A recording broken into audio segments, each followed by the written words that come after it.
Welcome to Dead Man Talking.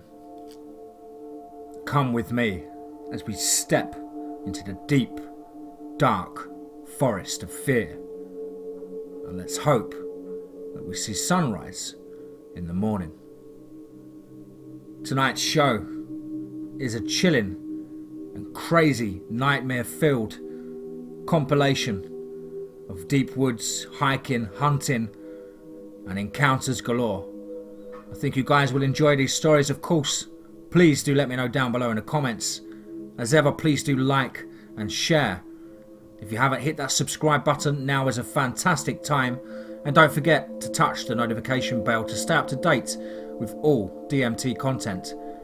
Without further ado, let's get into tonight's first story, entitled Foul Creature in Daniel Boone. Let's get straight into that.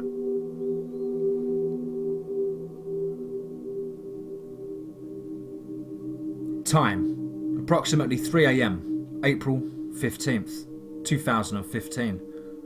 Location, Central Daniel Boone National Forest. Encounter. My wife and I were travelling to the Smoky Mountains from Ohio on an anniversary getaway. We usually avoid highways in our travels and instead prefer the scenic and slower paced state routes of my childhood. This trip stood out as quite a disaster, as we struggled with both the GPS and paper maps while navigating a route I was at least somewhat familiar with. Navigational errors are not our norm, and we quickly found ourselves having an uncharacteristic argument that got fairly heated, but was non-essential. It was like we spoke different languages and we were looking at different maps.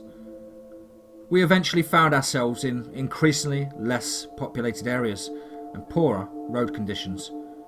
For those not familiar with the area, being in central Kentucky, the forest is hilly and expansive, dotted with small towns and the occasional privately owned farm amidst all the federal land. We had eventually quietened down, anxiously following the GPS as it cut in and out. Our anxiety grew until the GPS suddenly chimed in with "Turn left now." I responded by reluctantly starting the turn when my wife suggested it must be a shortcut we were unaware of. Upon completing the turn, I slowed. Seeing the road took a sudden drop in quality. Potholes large enough to get a tyre stuck in, overgrown scrub growth on the edges, and ominous gnarled vines hanging down. The hair stood up on my neck, as it still does right now as I write it. Bringing the car to a stop, I asked my wife, "Are you sure about this?" As I looked towards her, "No, we need to turn around," and she starts to say, but is cut off, almost frozen, staring at her phone. Not in the way a person freezes when terror sends their muscles trembling, but completely motionless. I instinctively slam it in reverse back and into the position we came in, so that I could continue the course we were on. As we reached the end of our reverse turn, I slammed it into drive, but went nowhere, as the rear end of the 2000 Lincoln is lifted off the ground. Before I can process what is happening, something charged from the woods to our right. At first, it was a large red blob that moved with a speed and grace that seemed unnatural to its grotesque nature. As it closed in the gap, it was clear that it was running on all fours, but only partly, so its forward movement was agile but uneven, as it irregularly used its arms with an oddly bent hind legs. It was almost like its limbs were growing as it eventually came to stand on its hind legs and place its hands on the glass. Up close, I could see what I thought was fur, seemed more like strands of rotten flesh that grew as thick as shaggy dog and smelled overwhelmingly rotten fish and moss. Its hands looked nearly human, were it not for the rotten fur and long claws. The face sticks with me as much as the smell. Being somewhat shaped like a human that had its face twisted and pulled forward in a vague canine shape with large, pointed ears towards the top of its head. Inside its snarling mouth were long, narrow teeth that looked almost too large to close. But the eyes were the worst part. Bloodshot and yellow, they leered at my wife with hunger. The kind of hunger that promises unspeakable things. When you are in a fight or flight situation, you usually get that distinct moment of clarity where you make your choice. And even if it's the one you are ashamed of, in that moment, I felt like a small dog, defending my mate from a rabid wolf. I stomped the gas pedal and bellowed hard, "Go now!" and a series of loud noises that sounded more like barks than human noises. It jolted suddenly and the rear of the car drops, leading to a loud peel-out. It kept pace with us, scratching at the car and banging on it until we broke 45 miles per hour, driving wildly through the winding country until we saw the lights of a town in the distance. We parked in a well-lit parking lot in the centre of town next to the gas station. We busied ourselves as we inspected the car, reluctantly sharing what we thought we saw. She was in tears and sobbing about feeling a pressure in her head, and that she was conscious but paralysed. Looking under the trunk, I spotted a cracked strut and a lump of rotten flesh dangling from a frame member. The smell was still overpowering and sent us into a tear-filled hug as we stared at a piece of the filthy creature and realised it was likely at least two of them, the one in the window and the one that lifted the rear axle off the ground. Thoroughly shaken, we sat in the car facing opposite directions and discreetly unpacked our handguns and hid them under our blankets. We waited until around 9 or so before setting back off towards our destination via highway.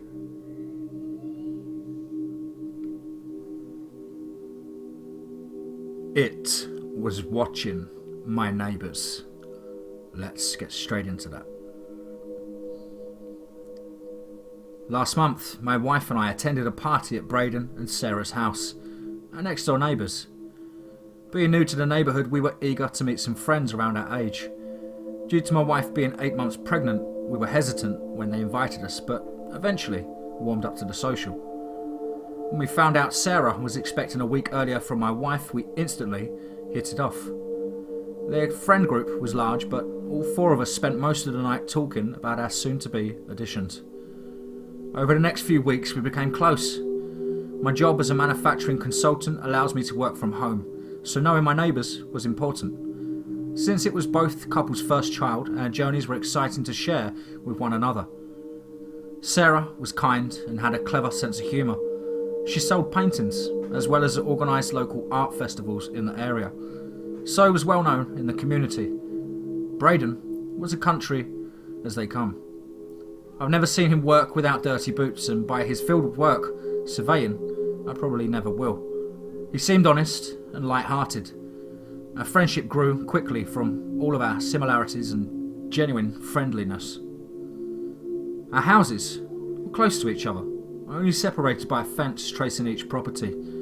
On occasion, I would see Braden in his small backyard mowing, or Sarah moving her large paintings outside to dry.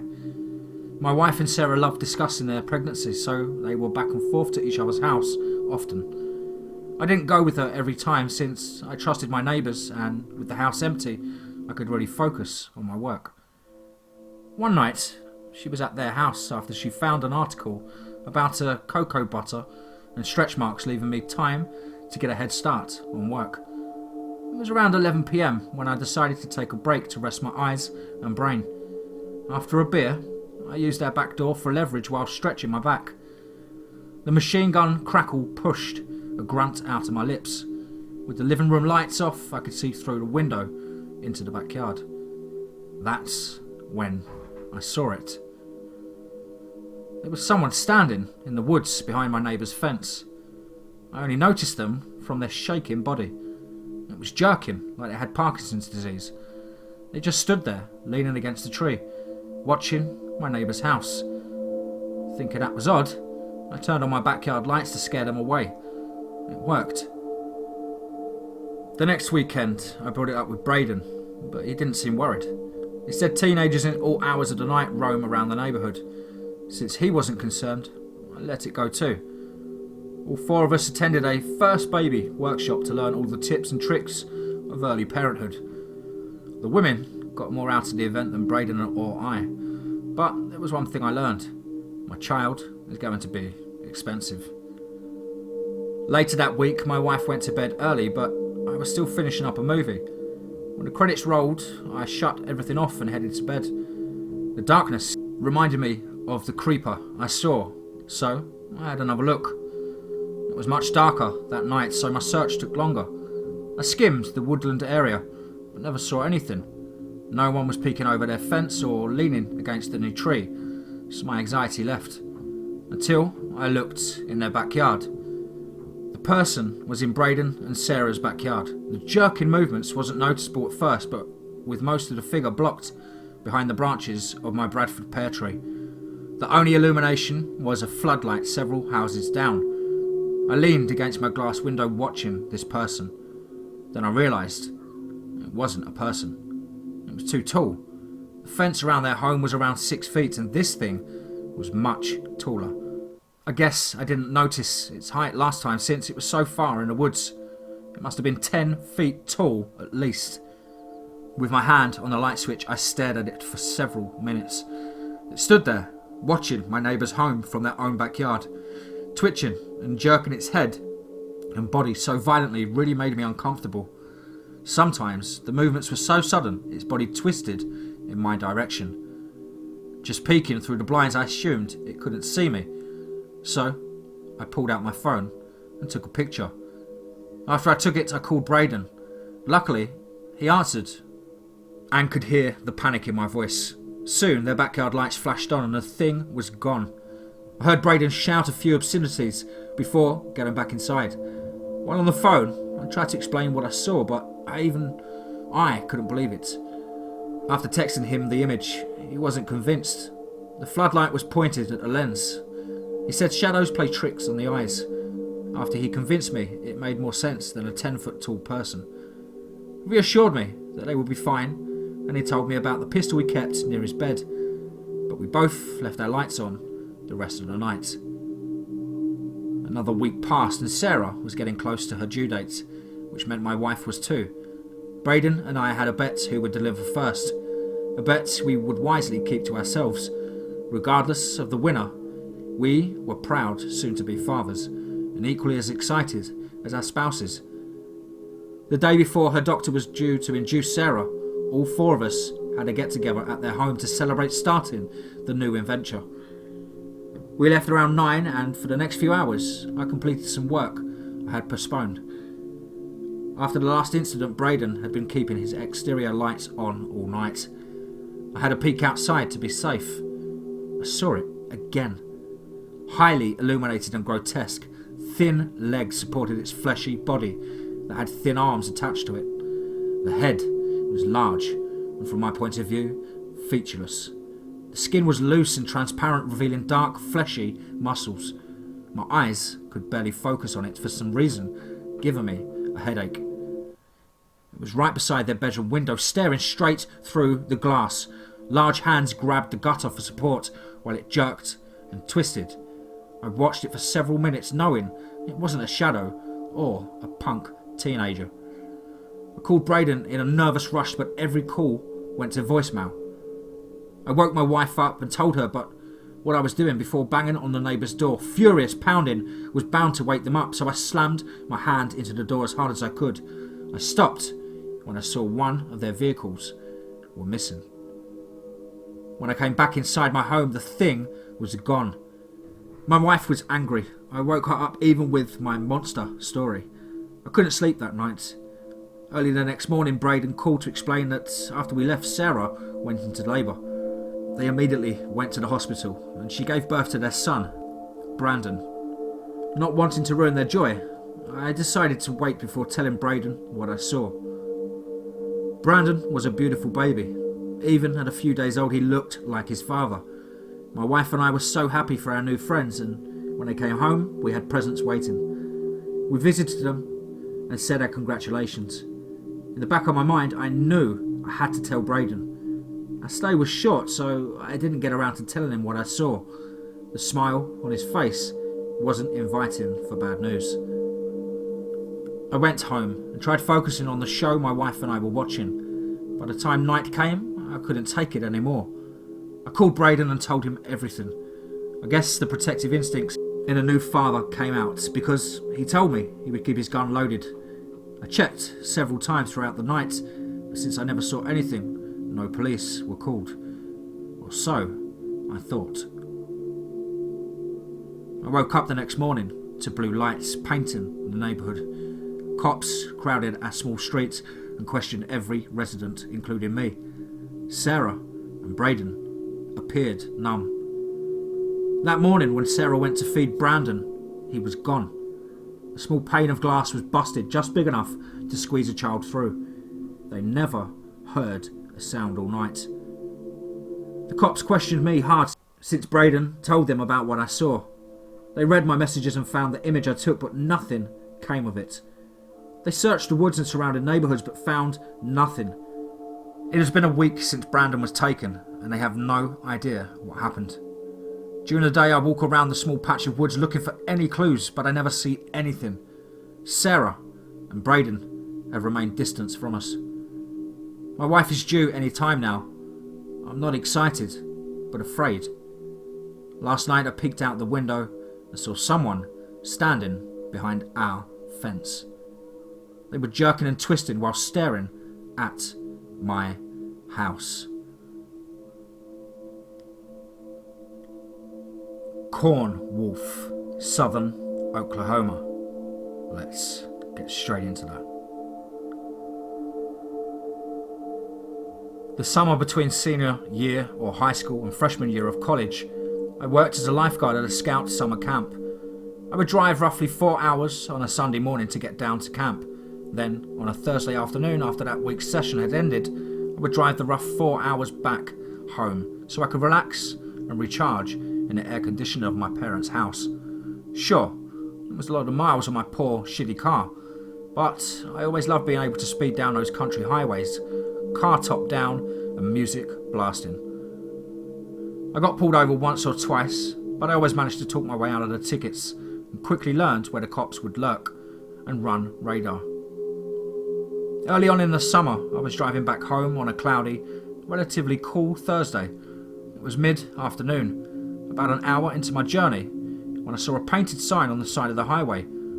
Fruit stand, 1 mile on the right. I was in the middle of nowhere. Endless acres of wheat bordered the highway, and I decided to stop, get some fruit to bring home to my mum, and see if there was a bathroom I could use there. As the sign promised, 1 mile ahead, on the right, was the fruit stand. I pulled off the highway and my tyres crunched over the gravel drive that led up to a classic looking farmhouse. The fruit stand was a hand-built garage, all sorts off the side of the house. I parked my car and called out to greet him. A sun-weathered overall, worn boots and straw hat wearing man greeted me from inside the shade of the fruit stand. As I browsed the selection of produce, which was mostly early berries, tomatoes, watermelons and the like, I made conversation with the farmer. He introduced himself as Mike, and he and I ended up sitting and talking for the better part of an hour. He commented on my damn foreign car. I told him how I had built it myself and learned to drive stick in it, which he approved of. He gave me college advice and told me how he had gotten his degree through the military. At some point, his wife Elizabeth had come out and joined us, and she was sun-weathered as he was. I drove away that day with my passenger seat full of fresh bread, fruits and veggies, and some fresh eggs in my cooler. I made it a point to stop at the fruit stand as I made my trips back and forth between camp. Our relationship grew to the point where I could just walk into their house, call a greeting, and would sit down and have drinks and snacks. They didn't have any children, so I think they were pretending I was their child or grandchild or something. The three of us were having dinner out on the porch one evening. The sun had begun to cast long, purple shadows, and a cool breeze kept the flies away. From where I was sitting, I could see down the driveway and across the highway to the wheat fields on the other side. The sun had illuminated the stalks of wheat to a beautiful golden, but that didn't change the fact that their seemingly endless wheat fields creeped me out to no end. As I stared across the empty highway, I saw something. A dark, hunched figure was slowly emerging from the wheat. And when I say slowly, I mean slowly. It took me a solid 2 minutes to even recognise the figure was moving and not stationary. We watched this figure until it was free of the wheat, and as fast as you can blink, it went from edge of the field to the edge of the highway pavement, and it just stood there, watching us. Then, it was across the far lanes of the highway and was now at the centre of the median. "Inside now!" Mike's voice startled me. We quickly abandoned our dinner, and when we shut the locked door, the creature was at the foot of the driveway. The best way I could describe this creature is Ware-Wolf, drawn by Stephen Gamal of the Scary Stories to Tell in the Dark book series. Its feet were too large, hands too big and fingers too long. It was probably 2 of my cars stacked on top of each other tall. It was incredibly buff. I say buff because from 50 feet away I could see that this thing's muscles were massive. 2 large ears sat on top of its head, and a narrow, pointy face sat atop of its wide shoulders. And then it was gone. But a moment later it reappeared on the front porch, its awful face millimetres away from mine, pressed flat against the thin pane of glass separating us. Liz let out a terrified shriek. Mike dove for his shotgun, and me? I'd like to say I did something brave, like I shot it or lured it away from my adopted grandparents, but I didn't. I couldn't make my body move. We just stood there, staring into each other's eyes. I saw things, horrible things I don't even have words to describe. Death, fires, destruction. I was a frightened rabbit in the jaws of a wolf. I blacked out. I came to when the back of my head cracked against the hardwood floor. Or maybe when Mike's shotgun was fired through the door's mouth slot. Or maybe when the creature let out an ear-bleedingly loud scream. Or some combination of 3. The creature staggered off the front porch and disappeared around the side of the house. All night long we sat huddled in the living room as the creature circled the house screaming, scratching the walls and glass with its terrible claws. At times it sounded as if there were more than one. The screaming and the scratching came from all around the house, from upstairs, the basement, in our heads. For the first time since I decided I was an atheist at age 9, I prayed. It didn't do much, obviously, but I gave it a good try. At some point during the night, my car alarm started to go off. I was more than worried about my car than myself or the farmers. What can I say?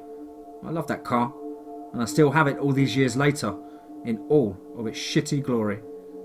Then, just as the sun was starting to rise, everything calmed down. The farm was awash in beautiful warm light as Mike and I crept outside, armed with a rifle and a sawed-off shotgun. The side of the house was beat up, deep gouges had been carved into the ground, and the top of my car was shredded. Produce was scattered all over the ground, but the creature was nowhere to be seen.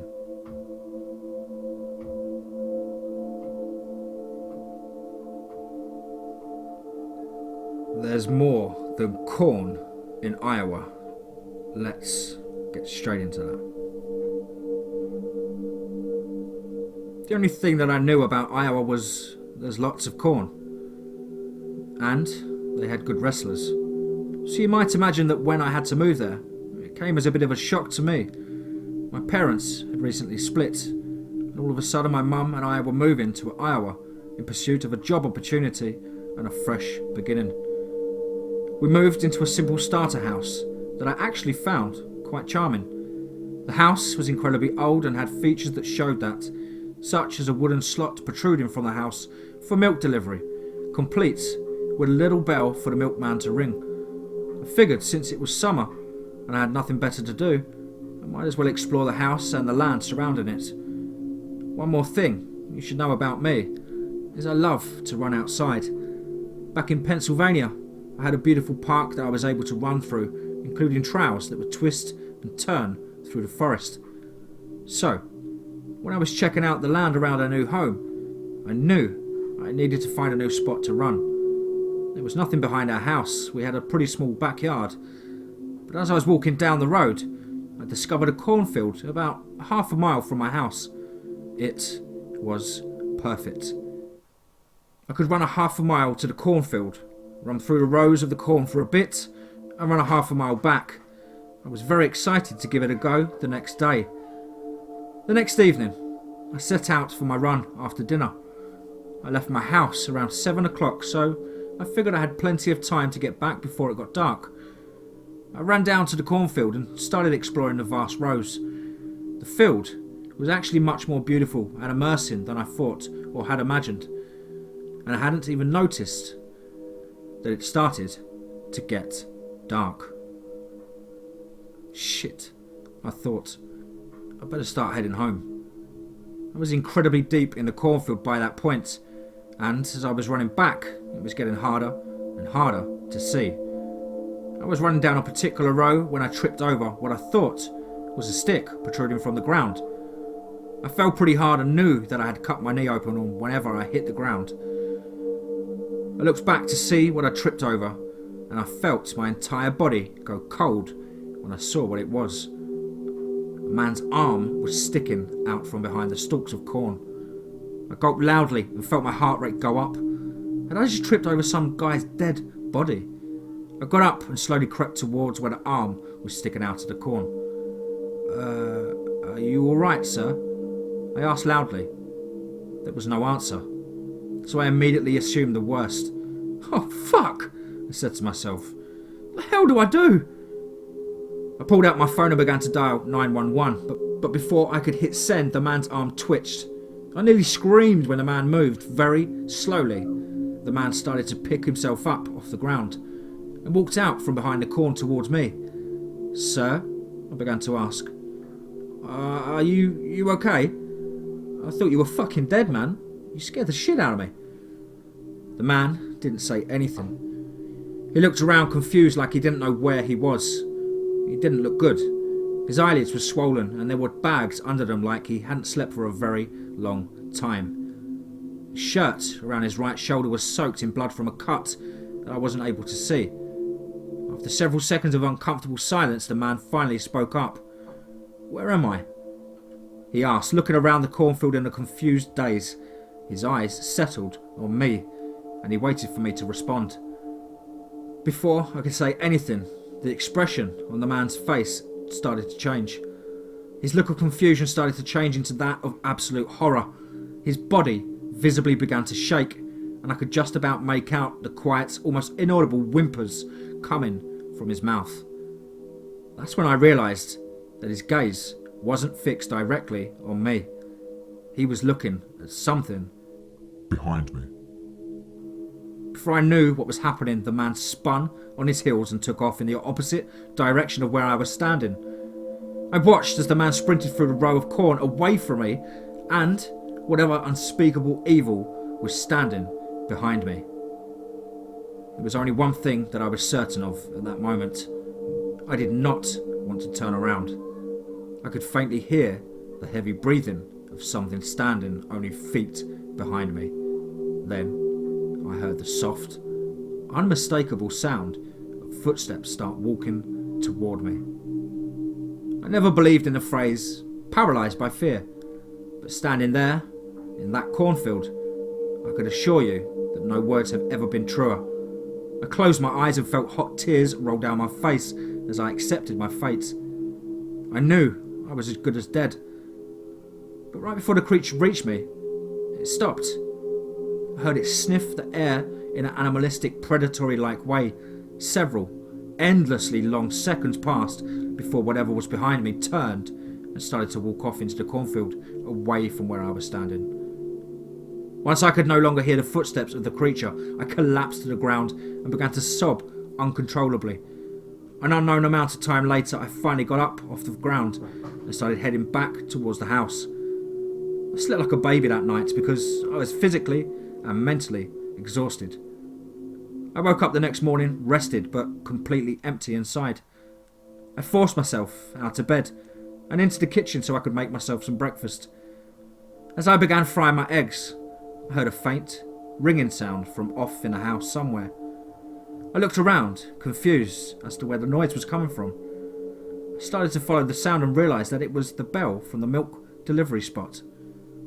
I opened the door, expecting to see several glass bottles of milk sitting on my front porch. The only thing there was a scrap of paper with a message written on it in sloppy, bold handwriting.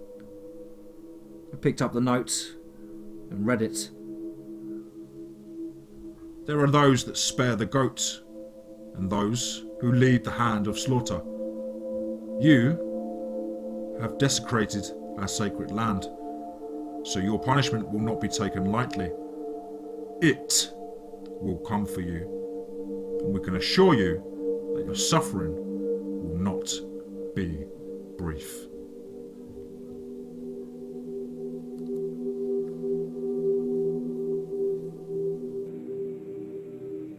Wow. Hope you guys enjoyed that. Please do, of course, let me know what you thought down below in the comments. Of course, please do like and share, guys. When you go out camping or hiking in the woods, remember, keep your eyes in the trees and your ears open for anything around you or behind you. And above all, remember, be safe, not sorry.